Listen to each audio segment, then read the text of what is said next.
addude yiyannam koko fati e nafoore ɗemngal neniwal e nder Afrique sabu mi teskima ɗum ko teppol wonande leñol ngol en jii leyɗele kewɗe ƴellitima sa yeehi to chinois ji sa yeehi to japonais ji sa yeehi to indien ji goto fof ko ɗemngal mum huutori sa yeehi hande Corée no mbano sakkitorade fof hande guila e banggue téléphone ngaji technologie fof koye ɗemɗe mon mbaɗi développé jeehi enen noon Afrique ha joni ko ɗemɗe janane janggaten pular noon ne heewi wiide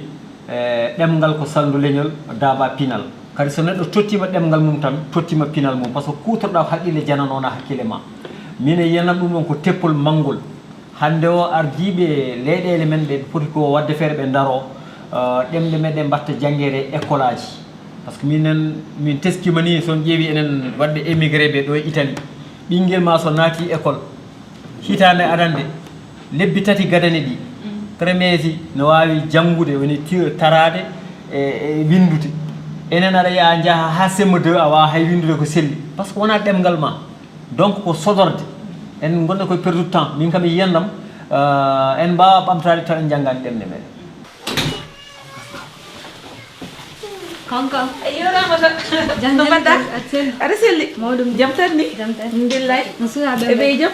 Bisimilla. Jam noon tan. Aɗa selli? Mawɗum Jam woni galle mon? Jam tan. Jam galle ma? Celli Sukaɓeɗe celli? Mawɗum Yettere Allah. eyi ñande En mayrodiri? mbi wonde ka dawɗo Komi kirdoynoɗa haali goo kawma haalni kam kay jam tan mawɗum wona jam galle ma ne selli ham celli no sukaɓeɓe mawɗum yettere Allah jam tan bisimilla ma ina liggey bisimilla ligguey o nan ɗo han Moussa yimɓe nan dogata ay ɗo ko wona jam woni ma ala mawɗum jam nanta cuuɗi jam tan eɓe celli mawɗum wona ran tinno no feewi ay nan a fuɗɗi wowde seeɗa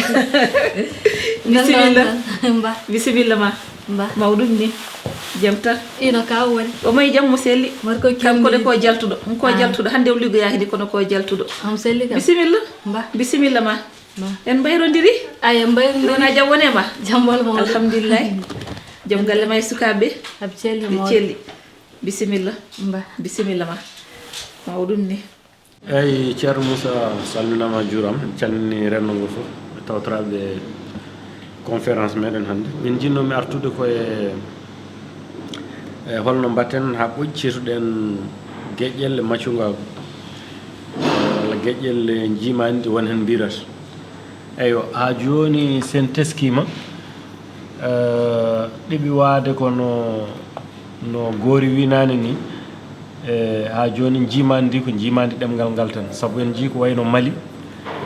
tan e ƴettude yeeru dabɓo habde halifaɓe muɗum hanki woni leydi France ina yaha no yiiloyo halifaɓe hesɗuɓe woni leydi Russie eyyo so ala ko heddi aɗa itta e ŋappal kam tinno mbasa wattude e julngal saabu woɗɗodirani e ndin mbaadi so tawi gotiri e leyɗele Afrique dañi caɗele ha felliti ɓorade maccugago so ala ko heddino halfe kam yata ko leydi Afrique halfi ɗum saabu Afrique fof hande ne wiiya ko Nigéria ɓuuri hewde yimɓe eyyo ina wiiya to banggue armée militaire ko Paul Kagame o wawi to banggue formation militaire donc ina yodno so tawi ala ko heddi ɓe jiilo ballo africain so tawi ɓe ɓoorima ɓaccugago eɓe jiilo jinggo yoɓe jiilo Afrique naji jinganaɓe kono wotoɓe jiilo e kalifa goɗɗo eyyi ɗum min ko yiyande nde jiimi ko yiyande hulɓinide so tawi ha joni eɗen mbanni firti ko joni ɓuɗɗen halfede eyyo onon anduɓe onon jangguɓe ɓe hakkillaji mumen walla gande mumen jaare ndin mbaɗi holno mbatten ha ceeren ndin ɗon jimadi on jarama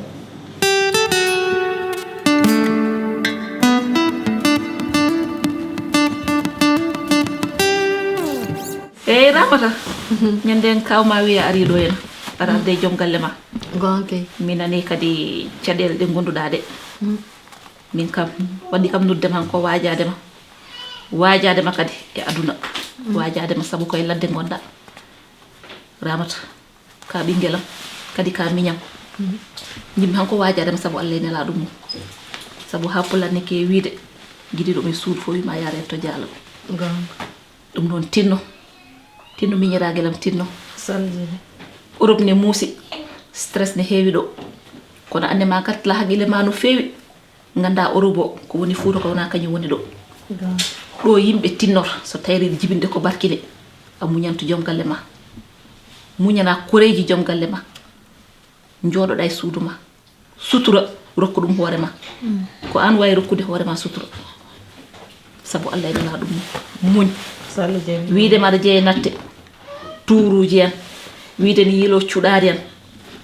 wona jawdi adduma ɗo e leydi ndi adduma ɗo ko ya suur joom galle ma joɗɗa cuurodiron hay sa yari gosi sa haalan reedu kañum fena ha sona taw ko an yalti bowal haaloyde hay goto tinantama ɗum noon sabu Allah e nela ɗum tinno jooɗo muñana joom galle ma mi faamima de sabu ɗo commencement fof ne muusi sabu moni fof ne andi ɗo sa ari a nanani ɗemgal ngal haydara wa haalde ala sehilaɓe ala bandiraɓe en tan goto e galle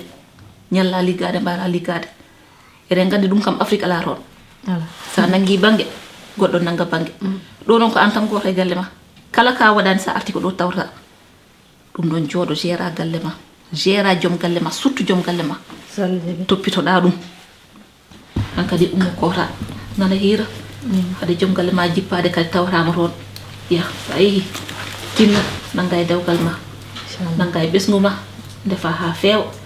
pitta ha laaɓa mbadda fijirde e jaɗeɗe ko ɗum woni ko welnata galle ko ɗum kadi woni ko ustata stress e nder galle kono sa fi ñangal ma joom galle ma arine tikki ɗum wona ko yarnata dewgal yeeso tinno sa yeehi muñ ummo hade hirde Eyyi ɗum noon gonko wadde mboɗo mi yaha a jarama no feewi mi weltima tinno mi weltima no feewi kadi so Allah jaaɓi mami waɗi no mbiruɗa ni inchallah sa waɗi a nimsitta so Allah jaaɓi sa mami waɗi tan nimsitta a jarama no nanga feewi dewgal ma nanga e joom galle ma nani komi joguinoɗo hen firino no feewi kono noon ko mbajiɗa ham ko tension mo jippima seeɗa moƴƴi aduna ko noon tan A jarama. tension jarani ɗum e kay mi salmini galle mboɗo mi yaha wadde e kay mi salmini sukaɓe jarama yo jaam waal. be courage jarama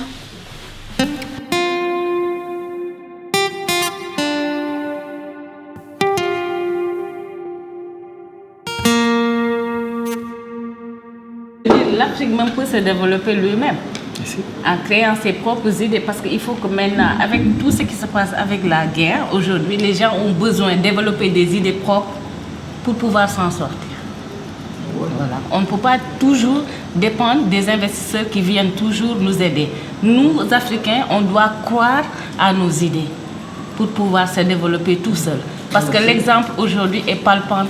On peut prendre l'exemple de la Covid-19 aujourd'hui. Les gens, avant de penser à l'Afrique, ils vont penser à eux-mêmes. Donc aujourd'hui, avec l'histoire des vaccins, les gens se sont contentés de leur propre, comment dirais-je, population. Ils vont comme leurs propres moyens pour pouvoir créer des vaccins. C'est à la suite de ça qu'ils peuvent aider les Africains. Nous, on vient en second plan, alors que nous-mêmes, on devrait avoir des idées, essayer de, sur le plan, comment dirais-je, culturel, et même sur le plan de l'éducation, essayer d'orienter nos enfants qui pourront nous aider demain pour faire des créateurs, des gens qui peuvent développer, par exemple, tout ce qui est vaccin dans le domaine de la santé, dans le domaine de l'ingénierie, tout simplement de l'entrepreneuriat. Donc il faut que l'Afrique déjà doit se contenter de lui-même avant de dépendre de plaisir. min kam mbaɗa yaadi ko sofi ko haaliɗo ko toɓɓere wonde fayi par ce que e Afrique o a ɓamtade tawa koye fitina tawa koye guerre ɗo jaam ala yimɓe mbawa wuude gurdam moƴƴam ɗum tagui sikke ala ko ma ardiɓe leyɗele Afrique ɓe daro yimɓe kokkodira juuɗe mbaɗa créé unité africain yimɓeɓe jogo ko wiyete ko les panafricains par ce que hande o sa ƴeewi union européen les États-Unis d'Amérique mais enen eɗen keddi tan région on leydi fof pays fof c'est une petite région donc c'est pas viable yimɓe wawa gurde ɗin condition aji fof ndendina doole men mbawen ɓamtude Afrique so deeƴal waɗi no wini ko ɗum addata investisseur jogo courage cuusal nande so yeehi toon no wawi hisnude jawdi mum ko investissement noon tagata usinaji mbaɗe yimɓe mbawa liggade waɗa créé emploi e ko way noon donc sofi ko haali ko ko toɓɓere wonde fondamental e nder développement Afrique. Allô? Oui, non? Ok. Ok, à 10h30, va? Ok. Kankang. Ah bien, merci. Oh, je te laisse. Hiii. Zemdani. Oh non, madame? Sali. La velde? Oh, tu. On a liggéey. Hey, had een bartamp in deVala ndiya, amma madina ma ndiya. Ala mi yari. Ayari? Ndewi darwa ndu jari. Ok. No way jam nyali ka. Jam to on. Be konte noddu gol nan do rek rendez-vous. Market ko Afrique na ke. No. Kalis be jiro. No. Do ko rendez-vous fala jango ko golle halige. Oui. Hande de mi arti bar tampi kon bodo welti no feewi. Ah bon. Wallahi. Vediamo sorpresa. Sorpresa.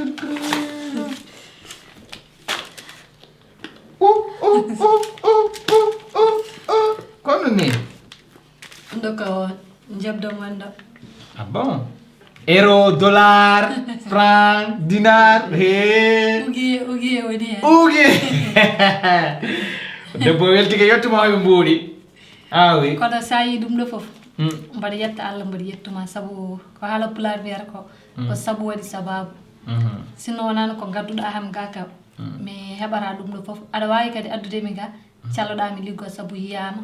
rewɓe hewɓe nanɗo gonde e joom galleji mumen kono jaɓata liggo kono yimɓe noon so gondi ma ballodira gorko tan woppera e kañum goto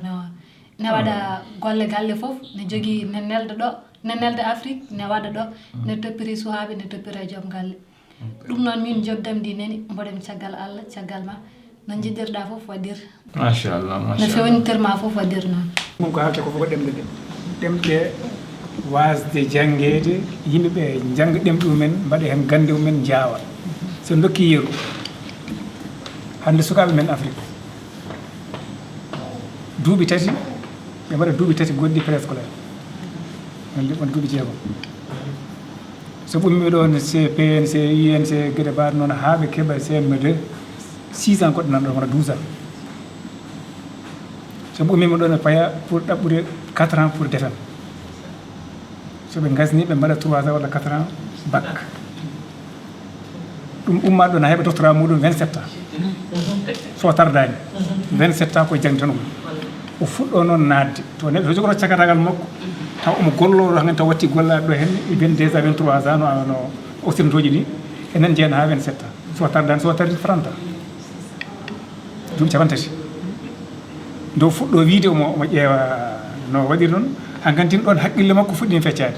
gueɗe ɗiɗi omo yiɗi haalis omo yiɗi resde daña ɓesgu tawi gorko o soko debbo ene yiɗi haalis ene yiɗi resede daña ɓesgu ayi hankkadine ɗon hankkadine jangde ko daño ɗum ɗo fof hankkadine wontinimo caɗele hande aduna o goori haali ɗum ɗo nane ko wayno Corée jamata koye sakkitiɓe janggude ɗemɗe mumen hande kañumen mbiyata kañumen puissance monde to banggue technologie ris nanɗa hen ko ɗemɗe ko janggata jogui ko bindi mum endo en jogui ko bindi mumen Chine jogui ko bindi mum arabe en jogui ko bindi mumen Afrique hol janggoɓe demgal mumen e bindi mumen toɓe jiiɗi fof ɓe cuɓu soɓe jiiɗi ɓe ƴetta alkule arabe ɗe ɓe mbaɗa hen ɗemɗe mabɓe ɗe soɓe jiiɗi ɓe ƴetta latin o ɓe mbaɗa hen ɗemɗe kono kam janggu e ɗemgal ma e gande ɗe hande oɗo saaha ala fof gandal ngal watta kay demgal pular ngal mbiyeten fof ko nan enen hen watta guila e technologie o guila e hiisaji towɗi mathématique e fof nana waɗa hen cellal fof so yindama e pular holko heddi ɗemɗe laamuji Afrique naaɓe ɓen ponno kañ jogui doole hande ponno ruttade wiide ahan wona ɓe ganda ɓe gandi hande ala majjuɗo sa janggani ɗemgal maɗa ala no wayi ɗemgal ngal noon ma jangge so ngal janggama ko heddi ko fof kalten ko ara hen sikki ala so tawi ɗemgal so janggama gandal ari so deƴere ala ko firti so dental ala ko firti so pamodiral ala ko firti joni oɗo sakkiti haala ɗo joni leydi gotiri nana bombe aduna fotini pour ñamde koɓe tini ko fof ene ɓuuri mayde Afrique hande oɗo saaha hay occidentaux ji ɓe dañi probléme Covid ari fiiɓe haɓe maytori leydi gotiri ni memama ɓeydi bone ɓeɗo ɓe jaa ko ɗum dañi probléme enen no paɗɗe hankkadi ne yonti ruttade ɗum ko gonɗin joni ko tengtinde ko kalɗa ko wonde so tawi deyre ala hay goto wakkil taw ƴettuɗo ngaalum nawto ɗum ko hay nder Afrique hen joguiɗo fof ngaalu muɗum wonta suusa wadde investir mbiyata sa waɗi ko bonnete mi weltike ko min ɓuuri weltade mi weltike ko andanɗa hoorema way te a jondilan confiance a waɗila respect wandanda warma remo buyno ga sibe golli fende mois hay goto yiyata salaire mabbe hay goto yiyata salaire mabbe anko holda dan do ko holda lan kun do ko vraiment c'est un bon surprise c'è ala problème joni mi weltike min kadi joni mara min di to okay jogi to di ton taw ala nangu min kadi no mi a joni anga joni la joni mi halfinima okay ala nangu no joni nabudi ka suudu marana lande afta mi dan totoma okay min kalisam ko kalisma ala problème kalisma kadi ko kalisam mi andi ko kalisam kono joni mi halfinima de maranandi ka suudu okay ha jango dare kono wata wadde okay nanjidira fof de wadir ala problème or mi jana itara ko anje sabu ala sababu fof ko anje dum an sabi dum okay dum non bodo mi wadden mi lori yo ala problème ben ko jon gartam kam a okay wotti on se mati wolna lan ko falla mi prépare ja ala me haydade kebdo dum do kay wawa heydude c'est bien ça yone watte nyamugol tew do wela fi hebugol debbo Europe do gollowo fende mo addanama joddi ndin ka suudu Allah ta sanza men o situation do parce que fendo men famodiri moƴƴa oui c'est bien joni so tawi en gari en gantine uddude yewtere meɗen walla rokkude hen jiyande en garat hankadine e yiide wasiyaji tengtuɗi faade e ardiɓe dowlaji Afrique woni hooreɓe ɓe guirdaji hannde ko kamɓe goni fof somi haali hannde yamo nanatake kono Macky Sall hannde so haalino wi naggam aduna fof nanat heddo ko jaɓɓe walla wateɓe kono nanat ndeke noon ko kamɓe poti hannde ummade tigui rigui ɓe ganda eɓena kutore holko addani France yettude milliard uji ene mbaɗa investir Afrique pour ɗemgal holko tagui ɗum si francophonie dilluɗo fof hannde ɓe ñooxa ken karta heewa so ɗon teski nde ɓe ndentata toon pour joom ñaaje premier riña maɓɓe haalde ɗemɗe Afrique walla ɗemtade Afrique debbo gooto mi annda ko congolais mi annda holto woni kanko gooto o wi onon France naaɓe walla onon australie o potani haalde e haqqillaji amen minen poti wiide ko ni min jigiri kono waɗama critiqué te ko Afrique na mbaɗi critiqué mbiyo potani ɗum haalde o bonniide manda toon teski ɗum kanko gooto haali o wi minen min potani goɗɗo en aɗa liggono men minen poti liggonade koye men minen kodi miijanade koye men kono mbima ko o boninede ɗum ɗon noon hannde ko woni gonga ko solution ko ni tan walla mbiyen ɗum ɗo tan woni ko foti wonde ko huutorade ɗemɗe Afrique e nder duuɗe laamuɗe en jii Sénégal mi anda leyɗele goɗe Sénégal no waɗirani nana huutore ha keeɓa waɗata ko duuɓi tati mbiya ɓeyda